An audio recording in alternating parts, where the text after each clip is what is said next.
नमस्कार दोस्तों, स्वागत है आपका एस्पायर एकेडमी के यूट्यूब चैनल पे। मैं सचिन कुमार सिंह आज फिर से आपके लिए 5 क्वेश्चंस डेली सीरीज़ लेके आ गया हूँ। तो चलिए फटाफट हमारे क्वेश्चन शुरू करते हैं। उसके पहले मैं आपको बताना चाहता हूँ कि हमने एक इंडियन पॉलिटिक्स या भारतीय राज्य व्यवस्था की 500 क्वेश्चंस की एक नई सीरीज़ स्टार्ट की है। तो जिसका पहला भाग जो है ऑलरेडी रिलीज़ हो गया है, तो आप उसको देख सकते हैं और शेयर कर सकते हैं। उस प्लेलिस्ट को आप फॉलो कर लीजिए, तो जब भी कोई नया भाग आएगा, नया पार्ट आएगा, तो आपको पता चल जाएगा। चलिए फटाफट क्वेश्चन स्टार्ट करते हैं। फर्स्ट क्वेश्चन, पृथ्वी की आंतरिक संरचना की विश्वसनीय जानकारी प्राप्त करने का प्रमुख स्रोत कौन सा है? ऑप्शन ए भूकंप विज्ञान, ऑप्शन बी तापमान, option C Jwalamukhi and option D दबाव एवं घनत्व। सही आंसर देख लेते हैं और सही आंसर है ऑप्शन ए भूकंप विज्ञान। जैसा कि हमें पता है भूकंप कब आता है। भूकंप ये पृथ्वी की जो ऊपरी सतह होती है, प्लेट्स कहलाती हैं, जब वो आपस में एक दूसरे से रगड़ खाती हैं और एक दूसरे के ऊपर मूवमेंट होता है उनका, तो भूकंप आता है। और कई सारे रीज़न हो सकते हैं भूकंप के। तो भूकंप जब भी आता है तो कई तरीके की तरंगें उत्पन्न होती हैं, जिनमें सरफेस वेव्स जो सतह पर वेव मूवमेंट करती हैं और कुछ बॉडी वेव्स होती हैं जो पृथ्वी के अंदर मूवमेंट करती हैं। तो पृथ्वी के अंदर जो मूवमेंट करती हैं वो दो तरीके की वेव्स होती हैं, पी एंड एस वेव। और पी एंड एस वेव्स जो है वो अलग अलग मीडियम में अलग तरीके से चलती हैं। तो उसी की वजह से, उसी की हेल्प से हमने ये डिसाइड करने में सहायता प्राप्त की है कि पृथ्वी का अंदर का स्ट्रक्चर कैसा होगा। जैसे कि डिफरेंट डिफरेंट जगह पे, जैसे कि आप डायग्राम में देखेंगे, पृथ्वी की सतह पे डिफरेंट डिफरेंट जगह पे जो वेव्स रिसीव होती हैं वो डिफरेंट डिफरेंट टाइम पे होती है। और क्योंकि वेव्स का डिफरेंट डिफरेंट मीडियम्स में अलग अलग वेलोसिटी होती है, तो उसकी वजह से हमने ये कंक्लूज़न निकाला है कि जो अर्थ का सबसे अंदर का भाग है वो सॉलिड है, उसके ऊपर जो है वो हमारा लिक्विड हो जाता है, फिर क्या बोलते हैं, सॉलिड स्टेट आ जाती है।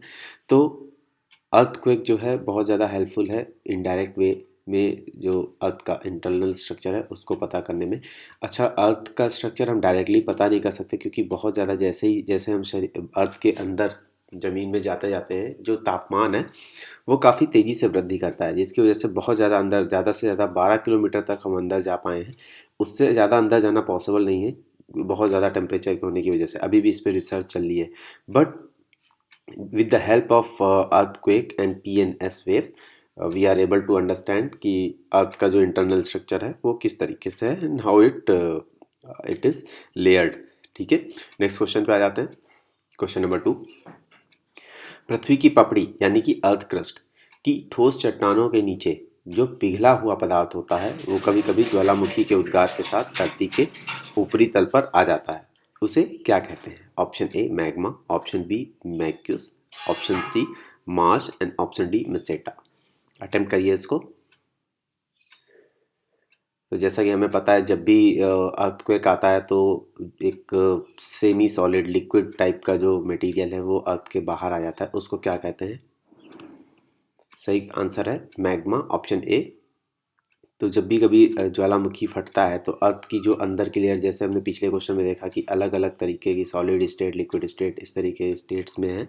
तो जो मैग्मा होता है, जब भी ज्वालामुखी का उद्गार होता है तो एकदम बहुत ही हाई टेम्परेचर लिक्विड, जो एक तरह से जो चट्टानें होती हैं उसका तापमान इतना ज़्यादा रहता है कि चट्टानें जो हैं द्रवित अवस्था में रहती हैं, और ये मैग्मा जो है फूट के जो ज्वालामुखी होता है, जो वोल्केनो होता है, उसके मुंह से बाहर आ जाता है। तो इसे मैग्मा कहते हैं, या हिंदी में बोलें तो इसको लावा कहते हैं। अगला क्वेश्चन पे आ जाते हैं।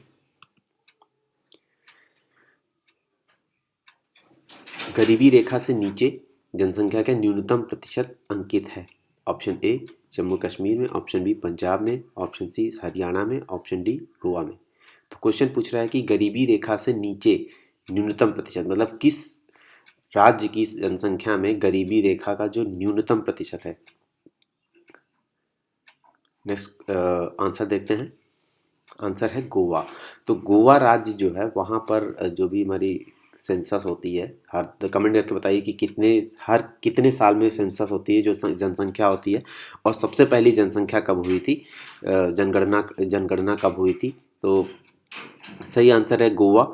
और जैसे मैप में आप देख पा रहे होंगे कि जो हमारा छत्तीसगढ़ है, छत्तीसगढ़ जो है वो पुअरेस्ट स्टेट इन इंडिया है, जहाँ पे 39.93% पीपल बिलो पॉवर्टी लाइन है। एंड गोवा जो आप देखेंगे, गोवा जो है ये सबसे अमीर है, यहाँ की जो मतलब कि यहाँ की जो मैक्सिमम पॉपुलेशन है वो गरीबी रेखा की सीमा से ऊपर है। तो Goa is the richest state and Chhattisgarh is the poorest state.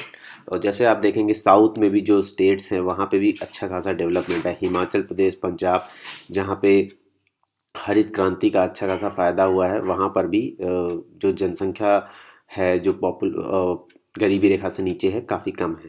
तो इस तरीके से गोवा जो है वहाँ सबसे कम परसेंटेज है, बिलो 6% जो है गोवा में पॉपुलेशन गरीबी रेखा के नीचे है।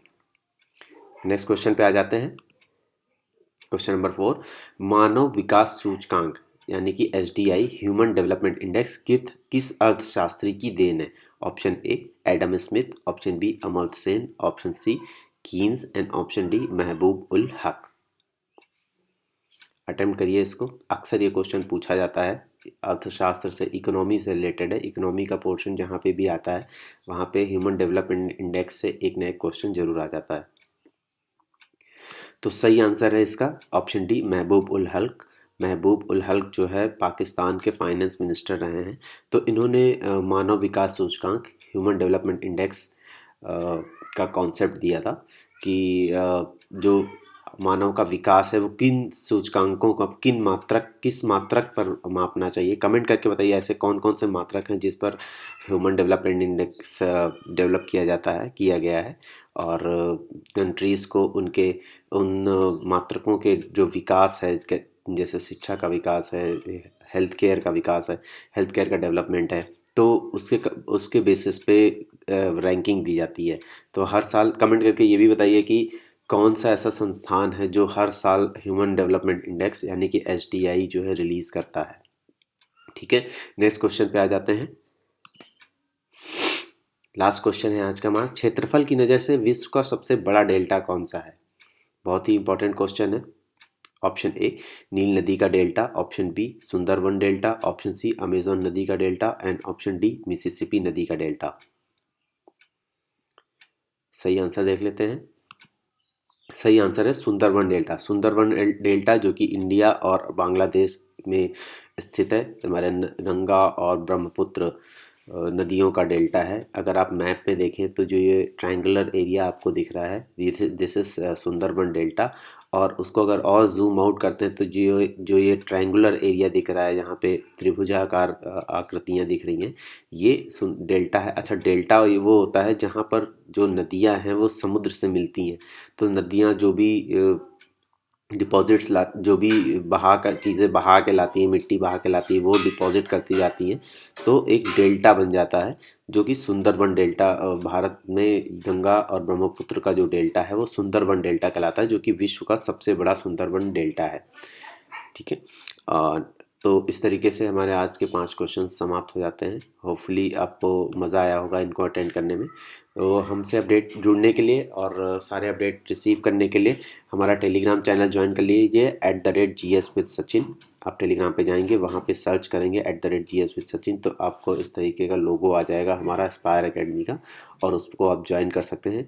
इसके अलावा आप हमारा फेसबुक पेज, जो मैं कमेंट बॉक्स में ये सारे लिंक ऐड कर देता हूँ, तो आप वहाँ से जो वीडियो का डिस्क्रिप्शन है वहाँ से भी आप फॉलो कर सकते हैं, और मुझे आप कांटेक्ट कर सकते हैं, जो दिया हुआ नंबर है इस पे कांटेक्ट कर सकते हैं। मैं काफ़ी लोग जो भी मुझे फ़ोन करते हैं और जिनको किसी भी तरीके की कोई क्वेरी होती है बुक्स के बारे में, एग्ज़ाम्स के बारे में, और any any type of problem जो कि आपकी पढ़ाई लिखाई से रिलेटेड है, तो मैं ट्राई करता हूँ कि उनको सॉल्व कर पाऊँ और उनकी हेल्प कर पाऊँ। तो आप मुझे इस नंबर पे कांटेक्ट कर सकते हैं। इसके अलावा जो हमारा यूट्यूब चैनल है, आप इसको सब्सक्राइब कर लीजिए। हमने अभी, जैसे मैंने पहले बताया कि पॉलिटिक्स की एक 500 क्वेश्चंस की सीरीज़ स्टार्ट की है, उसमें उसको अगर आपने पूरा तैयार कर लिया तो मोस्टली आपके 99.9% एग्ज़ाम में क्वेश्चंस आपका उससे फंसेगा, उससे बाहर कुछ भी नहीं जाएगा। बहुत ही एक्सटेंसिवली रिसर्च करके क्वेश्चंस, सारे एग्ज़ाम में आए हुए क्वेश्चन जो रिपीटेड क्वेश्चन होते हैं वो सारे रखे गए हैं।